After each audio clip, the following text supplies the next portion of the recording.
থলুৱা বহিৰাগতৰ সংঘাত এইবাৰ তিনিচুকীয়া আৰু মঙলদৈত থলুৱাৰ ওপৰত আক্ৰমণ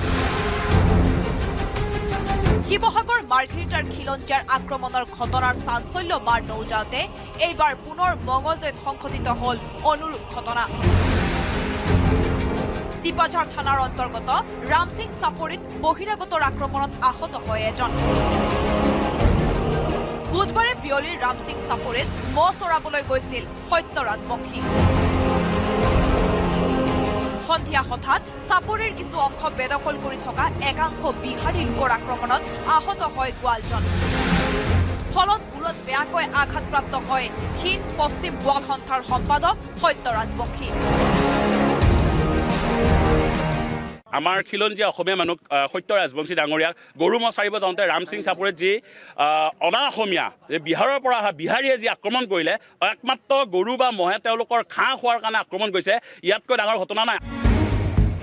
পূৰ্বেও কেইবাবাৰো খিলঞ্জীয়াক আক্ৰমণ কৰিছিল বহিৰাগত বেদখলকাৰীয়ে বাৰে বাৰে খিলঞ্জীয়া লোকক বহিৰাগতে আক্ৰমণ কৰাৰ ঘটনাত তীব্ৰ প্ৰতিক্ৰিয়া প্ৰকাশ কৰিছে আসুৱে চিপাঝাৰ ৰাজচক্ৰ বিষয়া কাৰ্যালয়ত তলা উলমাই প্ৰতিবাদ সাব্যস্ত কৰে ছাত্ৰ সন্থাৰ কৰ্মীসকলে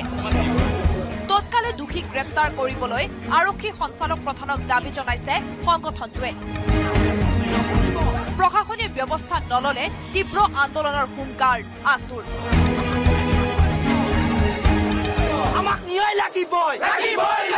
চিপাঝাৰ দৰঙত কোনো ধৰণৰ অসমত কেতিয়া অনা অসমীয়া বিহাৰী দপদপনি চলিবলৈ দিয়া নহ'ব অতি সোনকালে অনা অসমীয়া বিহাৰীক কৰায়ত্ব কৰি চিপাঝাৰলৈ লৈ আনিব লাগে আৰু যাতে ইয়াৰ আগলৈ কোনো ধৰণৰ বিহাৰী অনা অসমীয়া যাতে চিপাঝাৰৰ যি চৰকাৰী ভূমি বেদখল কৰি আছে সেই বেদখল মুক্ত কৰা আমি দাবী জনাইছোঁ নহ'লে ইয়াতকৈ অতি জংগী আন্দোলন কৰিবলৈ বাধ্য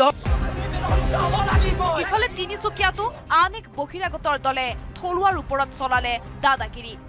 বুধবাৰে নিশা তিনিচুকীয়া চহৰৰ খৰ্গেশ্বৰ পথত ৰিদীপ ডেকা নামৰ এজন যুৱকক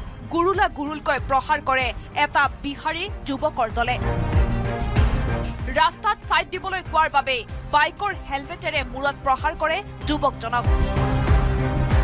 মানে জাম হৈ গ'ল এখন গাড়ী আহিলে সেই গাড়ীখনে মানে ৰাস্তাটো এৰি দিয়া নাই তেতিয়া মই ক'লোঁ তোৰ গাড়ীখন ছাইড কৰ তই বুলি কাক ক'লি সেই বুলি সি গাড়ীখন থৈ আহিলে নেকি কিন্তু গাড়ী থৈ অহাৰ লগে লগে সি 6-7টা ল'ৰা লৈ আহিছে লগত তাৰপিছত এনেকৈ সেই বুলি মোক ঘেৰা কৰি মাৰিলে সেই মাৰাৰ পিছত আকৌ হেলমেট দি মোৰ মাথাত মাৰিলে হেলমেট দি মাথাত মৰাৰ পিছত মানে ব্লাডিং হ'ল নিশাই ৰিদীপ ডেকাক ভৰ্তি কৰোৱা হয় হাস্পতালত মূৰত 8টা চিলাই পৰিছে ৰিদীপ ডেকাৰ ভুক্তভোগী যুৱকজনে তিনিচুকীয়া থানাত এজাহাৰ দাখিল কৰিছে যদিও আৰক্ষীয়ে বৰ্তমানলৈকে এজনো আক্ৰমণকাৰীক গ্ৰেপ্তাৰ কৰা নাই বহিৰাগতৰ আক্ৰমণত খিলঞ্জীয়া লোক আহত হ'বলগীয়া ঘটনাই এতিয়া সৃষ্টি কৰিছে তীব্ৰ প্ৰতিক্ৰিয়াৰ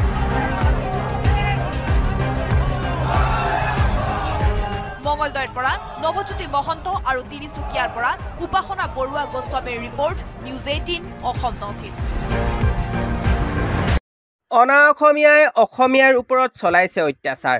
এই সপ্তাহটোৰ ভিতৰতে অনা অসমীয়াই অসমীয়া মানুহৰ ওপৰত বহুকেইজন লোকৰ ওপৰত চলালে অত্যাচাৰ তাকে দেখি আলফা স্বাধীন পৰেশ বৰুৱাই বিবৃতি যোগে এনেকৈও প্ৰকাশ কৰিলে যে কেইটামান অসমীয়া শব্দ ফুটা নুফুটাকে ক'লে বুলিয়েই অসমীয়া হ'ব নোৱাৰে যদিহে অনাগত দিনত অসমীয়াৰ ওপৰত অত্যাচাৰ চলাই থাকে তেনেহ'লে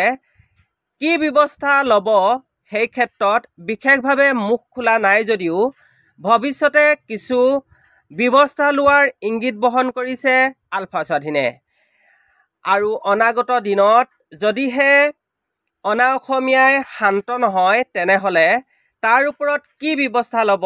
তাৰো এক ইংগিত বহন কৰিছে নমস্কাৰ প্ৰিয় বন্ধু বান্ধৱীসকল আপোনালোকৰ ওচৰত আগবঢ়োৱা এই প্ৰতিবেদনটো কেনে পালে যদি ভাল পালে লাইক কমেণ্ট শ্বেয়াৰ কৰিব লগতে আপুনি যদি নতুনকৈ আহিছে তেনেহ'লে প্লিজ চেনেলটো ছাবস্ক্ৰাইব কৰি মোক অলপ আগবাঢ়ি যোৱাত সহায় কৰে যেন তেনেহ'লে আজিলৈ আহিছোঁ অন্য এটা প্ৰতিবেদনৰ সৈতে আকৌ লগ পাম ধন্যবাদ